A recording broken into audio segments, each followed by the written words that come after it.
Video میں موجود تمام دیکھنے والے کو السلام علیکم۔ جیسا کہ آپ نے ٹائٹل دیکھا، اس ویڈیو کا ہم بات کرنے والے ہیں جنگ کے حوالے سے، اور امام صادق علیہ السلام کی ایک مستند حدیث اور رسول خدا کی بھی یہ حدیث ہے، مولا علی کی بھی یہ حدیث ہے، اور کئی ائمہ سے یہ حدیث ہمارے پاس پہنچی ہے، اہل سنت کے بھی مستند حدیث ہے کہ جب مشرق و مغرب میں آگ نظر آئے تو سمجھ جاؤ کہ ظہور مہدی قریب ہے۔ اللہم صلی علی محمد و آل محمد۔ لیکن اگر ہم امام صادق کی حدیث کو دیکھیں تو امام صادق نے اس حدیث میں کچھ مزید معلومات دی ہے، اور وہ معلومات یہ کہ امام فرما رہے ہیں کہ وہ آگ جو ہے وہ 7 سے 10 دن تک جو ہے وہ اسی طرح برقرار رہے گی، یعنی ہم اس کو کہہ سکتے ہیں اس کا دھواں ہوگا، اور امام نے فرمایا وہ آگ چھائی رہے گی، تو لازمی طور پہ ہر شخص اس کو دیکھے گا۔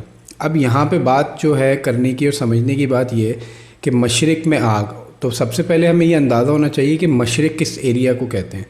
تو اگر آپ یہ عربی ممالک لیں، یہ تمام یہ سب کہلاتے ہیں مڈل ایسٹ، یعنی اگر ہم دنیا کے نقشے کو 4 سمتوں میں ڈیوائیڈ کریں تو ویسٹ آپ کا یورپ، اور اس کے بعد یو ایس، یہ تمام آپ کا ویسٹ ہو جاتا ہے۔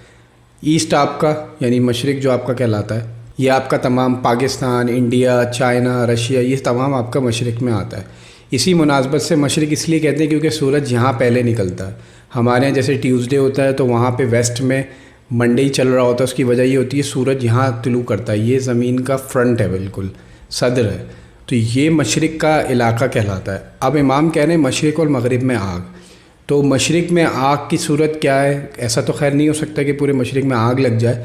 آگ سے مراد یہ کہ جنگ یا کوئی ایٹامک حملہ آج کے دور میں، آج کی ٹرم کے حساب سے اگر ہم اس کو ڈیفائن کریں گے، ایکسپلین کریں گے، تو یعنی کوئی جنگ یا کوئی ایسا اٹیک، کوئی ایسا ہتھیار کا استعمال جس کی صورت میں ایک بڑی آگ رونما ہو جو سب کو دکھے بھی، یعنی ایک بڑی آگ کا شعلہ۔ اور پھر جو ہم ایٹامک بم کے حوالے سے پڑھتے ہیں تو اس میں ہم یہ دیکھتے ہیں کہ ایک امبریلا بن جاتا ہے بم گرنے کے بعد، جیسے بیروت میں ہوا، وہ بھی ایک عجیب اٹیک تھا، لیکن اس کی باتیں جو ہیں وہ کافی گھما دی گئیں اور اس کو صاف بیان نہیں کیا گیا، لیکن اس میں آپ نے دیکھا ہوگا ایک امبریلا کریٹ ہو جاتا ہے۔ تو یہی ایٹامک بم کی پہچان ہے، اور آپ دیکھ سکتے ہیں تصویریں بھی میں نے آپ کو دکھائیں اسکرین پہ، آپ دیکھ سکتے ہیں کہ کس قسم کا جو ہے ایک پوری ایک چھت سی بن جاتی ہے، یعنی ایک مشروم ٹائپ کا ڈیزائن بن جاتا ہے، اور اس کی پھر ویوز ہوتی ہیں، اور وہ اس کے لیے لکھتے ہیں ایٹامک بم کے لیے کہا جاتا ہے کہ یہ فضا کو جلا دیتا ہے، اور ایک ایسا بادل بن جائے گا جس کی وجہ سے سورج کی دھوپ زمین پہ نہیں آئے گی، اور اس صورت میں بیماریاں اور سردی ہو جائے گی نیچے کے علاقوں میں، یعنی جہاں جہاں یہ بادل موجود ہوگا تو اس کے نیچے کے تمام علاقوں میں کیونکہ سورج کی دھوپ نہیں آئے گی اور سردی ہو جائے گی، اور سردی کے ساتھ ساتھ لکھتے ہیں اور کہا جاتا ہے کہ ایسڈ رین ہوگی، وہ ایسڈ رین بھی انسان کے گوشت اور چمڑی کے لیے بہت نقصان دہ ہوگی، یعنی ہر صورت میں تباہی ہے۔ تو مشرق کی آگ سے مراد، تو اب مشرق کے علاقے اگر ہم دیکھیں جہاں پہ آگ کا کوئی موضوع موجود ہے یا کہیں چنگاری ہے تو وہ پاکستان، انڈیا، زیادہ تر یہی علاقے، کیونکہ باقی علاقوں میں اتنا نہیں دکھتا، یا پھر چائنا۔ تو اب اس میں سوچنے والی بات یہ ہے کہ آگ کا جو تعلق ہے وہ انہی 3-4 ممالک میں ہی ہے، کیونکہ باقی دیگر ممالک سے مراد اتنا ہے بھی نہیں، اور وہاں پہ ایسے حالات، ایسے واقعات موجود بھی نہیں ہیں، تو یہی وہ حصے ہیں۔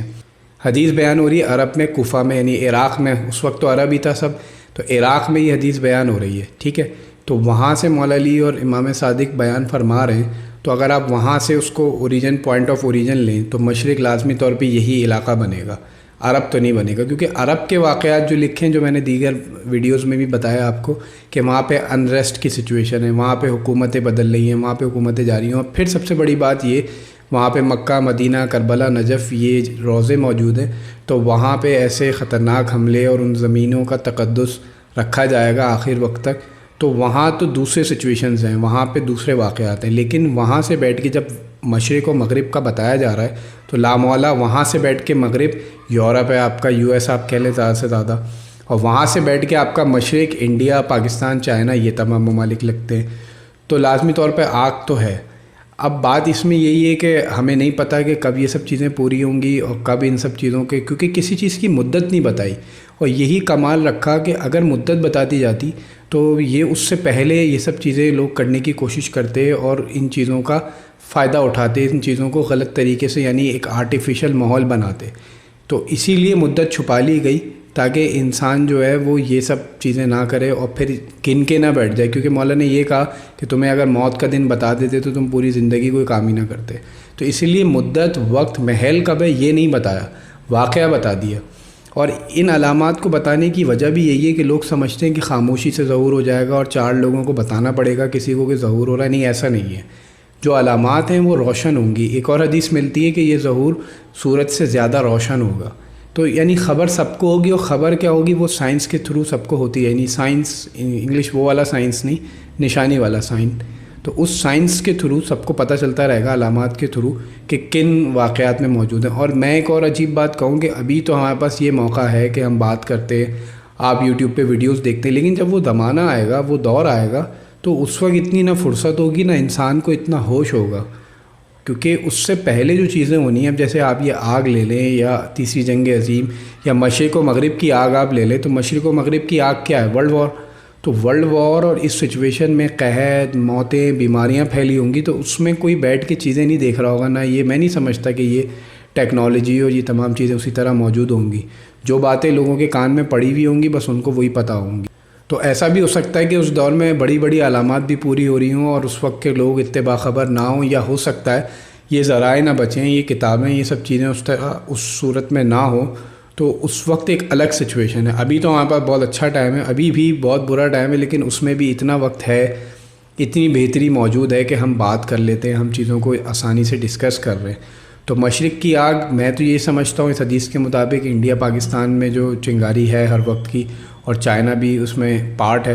تو یہاں سے کوئی نہ کوئی شعلہ، اور یہیں ان دونوں ممالک میں کوئی ایسی بڑی جنگ، اللہ سب کو حفاظت سے رکھے. لیکن جو حدیث ہے اور جو پریڈکشن ہے تو وہ تو یہی بتاتی ہے. تو یہاں کوئی ایسی سچویشن، یا ایران کے ساتھ کوئی واقعہ اور کوئی بڑا حملہ، کوئی ایسی صورت، تو یہ ایک بہت بڑی دلیل اور بہت بڑی پہچان ہوگی. اور اس میں دوسرا پارٹ جو ہے وہ ہے مغرب کی آگ کا. تو اب اچھا، میں یوٹیوب پہ دیکھتا ہوں، ویڈیوز بھی دیکھتا ہوں، تو لوگ تھوڑا سا تیز جا رہے ہوتے ہیں. دیکھیں، علامات تو ہو رہی ہیں پوری، لیکن اللہ کا بھی کوئی پلان ہے. یعنی وہ ہر چیز پہ قادر ہے، ٹھیک ہے. تو انسان تو چاہے گا کہ آگ لگا دے اور جلدی جلدی سب کچھ ہو جائے، کیونکہ یہودیوں کا پلان جو ہے، جو دجالی ہیں، دجال ایک الگ ٹاپک ہے، انشاءاللہ اس پہ سیپریٹ بہت کچھ ہوگا، وہ آپ دیکھیں گے آنے والی ویڈیوز میں. تو وہ تو چاہتے ہیں سب جلد سے جلد ہو جائے. لیکن یہاں پہ مجھے علامہ ڈاکٹر ضمیر اختر نقوی کی ایک تقریر یاد آتی ہے، بہت زبردست. آپ نے اس آگ کے حوالے سے تقریر کی تھی. آپ نے سورہ ابراہیم سے بات کی تھی کہ ابراہیم کو نمرود آگ میں پھینکنا چاہتا تھا، اور وہ ایک الگ ڈیٹیل ہے کیا وجہ تھی. تو ابراہیم کو وہ آگ میں پھینکنا چاہتا تھا، تو نمرود نے آگ جلوائی، اور وہ آگ برسوں جلائی گئی، اور ایک عرصہ اس آگ کی تیاری ہوئی. لوگوں نے منتیں کی لکڑی اس میں ڈالی کہ ہم ابراہیم کو جلائیں گے. کام کیا تھا؟ ابراہیم کو جلانا. اور ایک ابراہیم، تو ان کو تو ایک معاذ اللہ کسی ایک کونے میں، کسی ایک چھوٹی جگہ پہ بھی جلایا جا سکتا تھا، لیکن اس کو اپنی طاقت کا نشہ اور اپنی خدائی منوانی تھی اور عبرت بنانی تھی. تو سالوں اس آگ کی تیاری ہوئی، وہ آگ بھڑکائی گئی.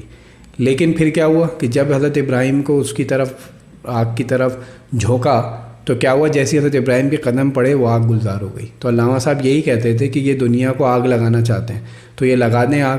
یہ جیسی دنیا کو آگ لگائیں گے، فخر ابراہیم اپنے قدموں سے اس آگ کو گلزار بنا دیں گے، اور یہی ظہور. تو بہرحال بے شک نشانیاں موجود ہیں، احادیث موجود ہیں ہمارے پاس، چیزیں بھی ہو رہی ہیں اسی کے ساتھ ساتھ. لیکن ایک بات ضرور ذہن میں رکھیے گا کہ اللہ کا بھی کوئی پلان ہے. اگر یہ چاہتے ہیں، جب تک اس کی مرضی نہیں ہوگی، جب تک وہاں سے اشارہ نہیں ہوگا کہ اب ظہور کا وقت ہے، یا اب حالات بالکل ویسی جائیں، کیونکہ یہ کوشش کوئی ابھی نہیں ہو رہی ہے. آپ لوگ خود جانتے ہیں، خبروں سے آپ باخبر ہیں. اگر آپ اس موضوع میں دلچسپی لیتے ہیں تو آپ کو پتہ ہے کتنی بار ایسا ماحول بنانے کی کوشش ہوئی، کتنی بار آگ بھڑکانے کی کوشش کی گئی، لیکن رک جاتی ہے ہر بار.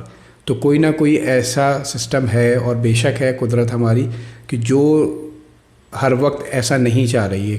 یہ لوگ تو چاہتے ہیں کہ آگ لگا دیں اور تباہ کر دیں دنیا کو، لیکن کچھ اللہ کی مشیت ہے، وہ چاہتا ہے کہ کچھ چیزیں ہیں جو ہوں، اس کے بعد یہ کام ہو.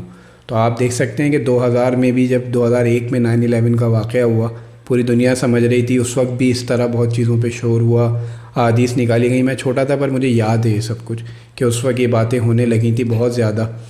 لیکن اللہ نے بدل دیا، رخ موڑ دیا پوری دنیا کا. تو اب یہ سب چیزیں بے شک اپنی جگہ ہیں، ہو بھی رہی ہیں سب کچھ، لیکن ہمیں بس جو روشن نشانیاں ہیں نا، دیکھیں علامات کے حساب سے میں نے آپ سے کہا تھا، معاشرتی علامات تو بھری پڑی ہیں، اور جو تمام کی تمام پوری بھی ہو چکی ہیں، جس میں انسانوں کا، انسانوں سے جو واسطہ رابطہ ہے، اس حوالے سے جتنی بھی علامات ہیں وہ تو سب پوری ہو گئی ہیں. تو اب ٹائم اسی کا ہی ہے ایکچولی، کہ جو روشن علامات ہیں، یعنی جو ہمیں آسمان پہ دکھیں گی، اور بار بار احادیث میں ذکر ہے کہ آسمان پہ تمہیں نظر آئے گا، روشن ہوگا، سورج پہ نظر آئے گا، اسی لیے کیونکہ اب یہ بہت بڑا کام ہے، اب یہ اللہ کی طرف سے آخری وارننگ ہے، یعنی یہاں پہ آ کے سٹاپ ہے۔ تو اب اس سٹاپ کا باقاعدہ اعلان ہے، اس کو یہودی، عیسائی، کافر، مسلمان، ہندو، ہر مذہب کا ان علامات کو دیکھے گا اور یہ روشن اور آشکار ہوں گی۔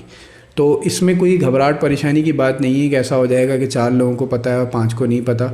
ہم صرف اس وقت اس چیزوں کو ڈسکس کر رہے ہیں، صرف انفارمیشن شیئر کر رہے ہیں اور توجہ دلا رہے ہیں اور لوگوں کو تیار کر رہے ہیں۔ ہم اسی زمانے میں رہ رہے ہیں اور ہم اسی کا پارٹ ہیں، تو یہ بہت افسوس ہوتا ہے کیونکہ آج کل دیکھیں لوگ کس طرح کن کن چیزوں میں ملوث ہیں اور ان کو اندازہ نہیں ہے کہ جن احادیث میں جن لوگوں کو بدترین کہہ کے پکارا گیا، تو انہی جیسا حلیہ اور انہی جیسی حرکات و سکنات اگر عام لوگوں سے بھی صادر ہو رہی ہیں تو یہ تشویش کی بات ہے اور یہ ڈرنے کی بات ہے۔